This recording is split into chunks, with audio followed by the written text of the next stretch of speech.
Sup nerds, I'm Wes. I'm Tom. And I'm Aaron. And today we're taking a look at the sequel to Ganshan Clever, Doppelt? Doppelt So Clever. Or twice as clever. Twice as clever. Double the clever. Double clever. Double your fun.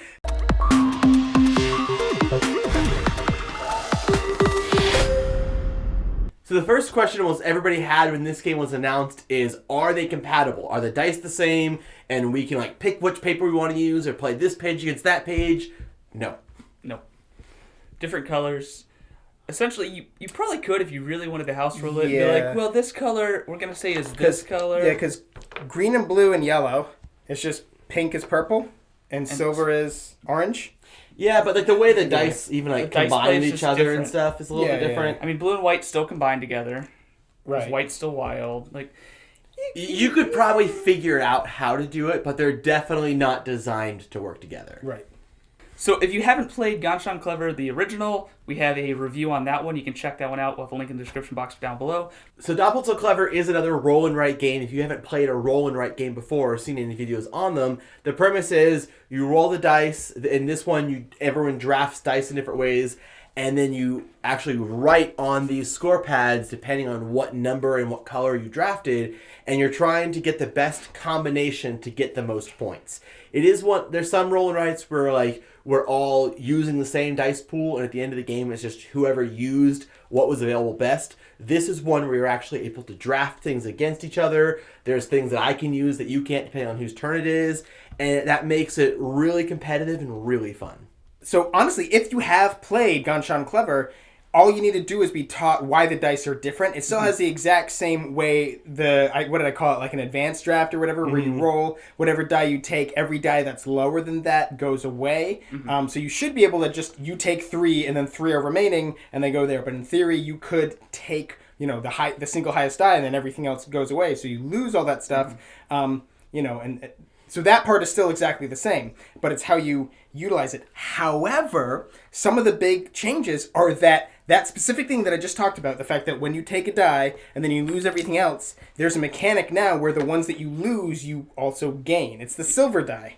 Oh, yeah, that too, but what Aaron's pointing at is that before he interrupted me, There's a new power. there's a new power where you can get back a die that you lost. But the silver one specifically, its power is you have the silver section has all 1 through 6 in all the different colors, and silver will let you mark one of those as a wild. But everything else, everything that you lose because you took silver, lets you fill in all of that. Yeah, so if you draft a silver 6, you get to mark any 6, and then everything you've discarded, you get to okay, well, I discarded a green 6, so I get to do the green one.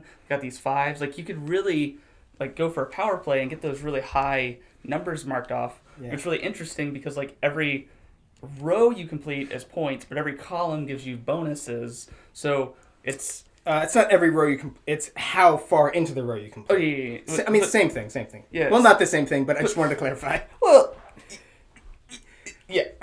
I knew what you meant. So by completing it fully, you get 22 points 4 times, which would be crazy. That'd be 88 points. Right? Right? Okay.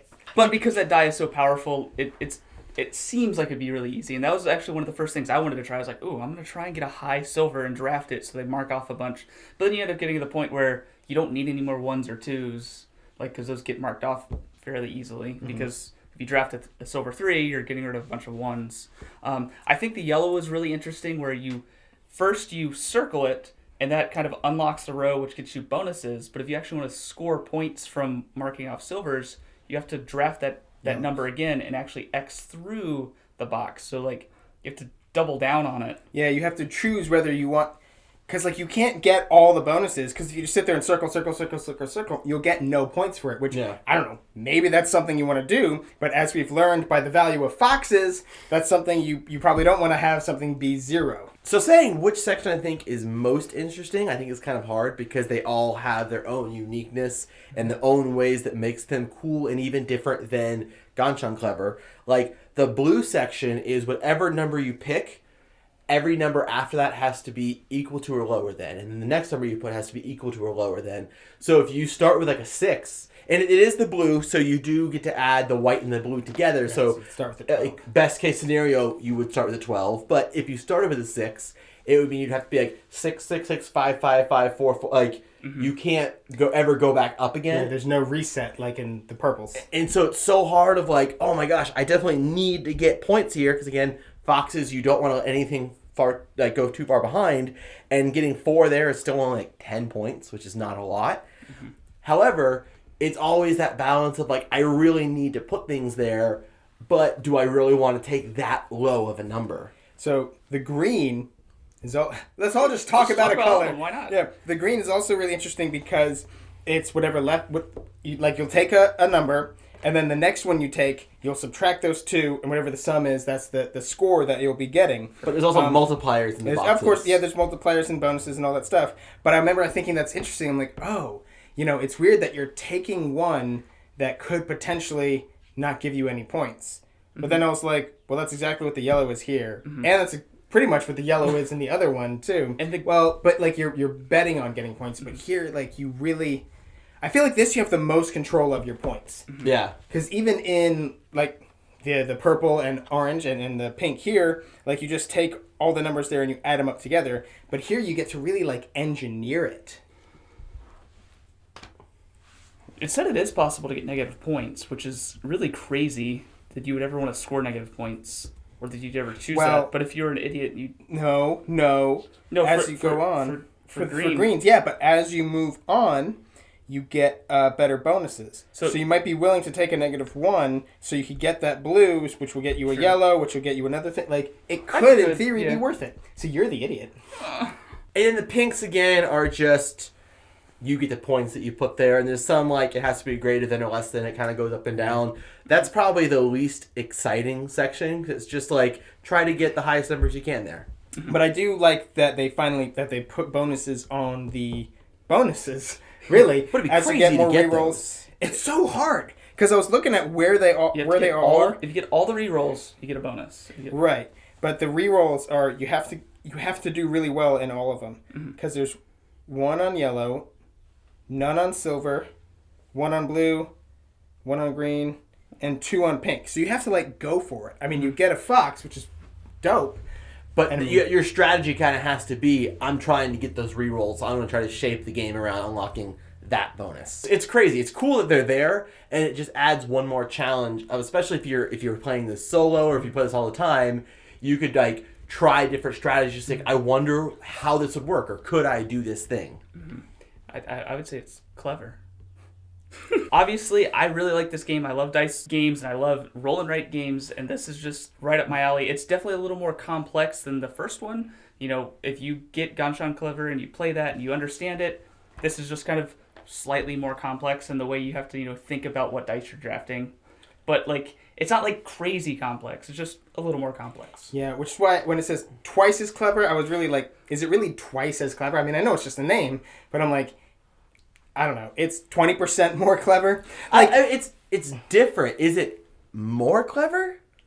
I mean, well, which one do you think is better? Which one would you rather play? Oh man, I don't know yet because I didn't play that one when it first came out. I just played that one recently. Yeah. So both of these games are new enough that I'm like, I don't care. Let's play them both. Just back forth.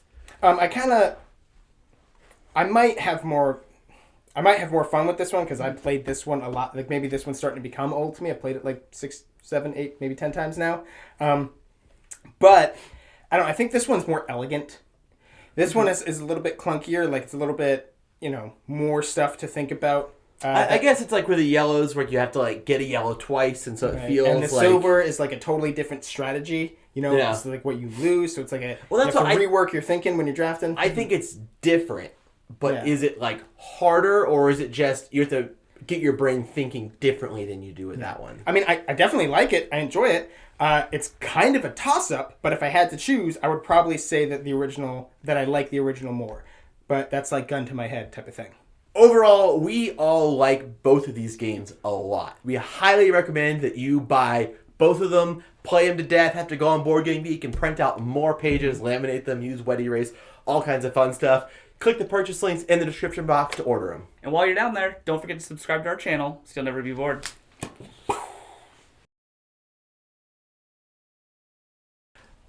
Doppelt so clever.